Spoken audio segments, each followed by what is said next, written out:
सबका एक ही जवाब है ब्लॉकचेन। ब्लॉकचेन एक बड़ा सा बटा हुआ डेटाबेस है जो हजारों लाखों कंप्यूटर्स पे शेयर्ड होता है और ये सारे कंप्यूटर्स आपस में कनेक्टेड होते हैं। आसान भाषा में कहें तो जैसे एक दुकानदार अपने पास एक रजिस्टर बना के रखता है ना कि कितना राशन आया, कितना बिका, ठीक वैसे ही ब्लॉकचेन एक डिजिटल रजिस्टर की तरह होता है। अब वैसे तो ब्लॉकचेन का कई सेक्टर्स में इस्तेमाल हो सकता है, मगर ये हाल ही में सबसे ज्यादा पॉपुलर हुआ क्रिप्टो करेंसी से होने वाली ट्रांजैक्शंस के लिए। वैसे तो ब्लॉकचेन एक एक्सपेरिमेंट के तौर पर 1991 में आया था, मगर इसका इस्तेमाल शुरू हुआ 2009 में जब बिटकॉइन आया। जी हाँ, कुछ सुना सुना लगा।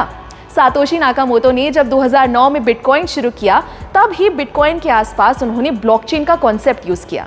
चलिए इसको जरा ऐसे समझते हैं। फर्ज कीजिए आपने बिटकॉइन से कुछ खरीदा या बिटकॉइन खरीदा, तो ये जो ट्रांजैक्शन हुई, ये इंफॉर्मेशन एक ब्लॉक के फॉर्म में बन के सेव हो गई। फिर आपने उस बिटकॉइन को बेचा तो फिर से एक ब्लॉक बन गया। अब ऐसे ही आप जितनी बार ट्रांजैक्शंस करेंगे तो उसका एक ब्लॉक बनता जाएगा और वह सारे ब्लॉक्स एक चेन से जुड़ते जाएंगे, इसलिए इसका नाम है ब्लॉकचेन। सिंपल। मगर ये हमारे ट्रांजैक्शन यानी लेन देन के डेटा को सेव कैसे रखता है?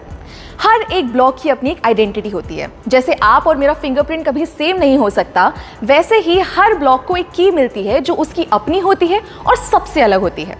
क्योंकि ये डिसेंट्रलाइज्ड होता है, तो अगर इस चेन के किसी ब्लॉक में कोई दिक्कत भी आती है तो बाकी ब्लॉक्स पर कोई फर्क नहीं पड़ेगा। ब्लॉकचेन एक ऐसा सिस्टम है जिसे हैक करना, हटाना या चेंज करना लगभग नामुमकिन है। दोस्तों, मानो या ना मानो, ब्लॉकचेन का फ्यूचर बहुत बड़ा है और इसका इस्तेमाल लगभग हर जगह शुरू होने का टाइम दूर नहीं है, क्योंकि इसके बहुत से फायदे हैं। जैसे नंबर 1, क्योंकि डिस्ट्रीब्यूटेड है और इसमें स्टोर्ड जानकारी किसी लाइब्रेरी या सरकारी दफ्तर की तरह एक जगह नहीं रखी जाती। इसको संभालने या मेंटेन करने के लिए किसी मिडिल मैन की जरूरत नहीं है। दूसरा, ब्लॉकचेन एकदम ट्रांसपेरेंट है, यानी आप और मैं कभी भी इसको एक्सेस कर सकते हैं और अपनी ट्रांजैक्शंस पर नजर रख सकते हैं, जिससे फ्रॉड के चांसेस बहुत कम हो जाते हैं। तीसरा, ब्लॉकचेन पर हर इंफॉर्मेशन को बहुत आसानी से ट्रेस किया जा सकता है, यानी पुरानी से पुरानी ट्रांजैक्शन को भी हम देख सकते हैं। चौथा, ये टेक्नोलॉजी एकदम फास्ट है।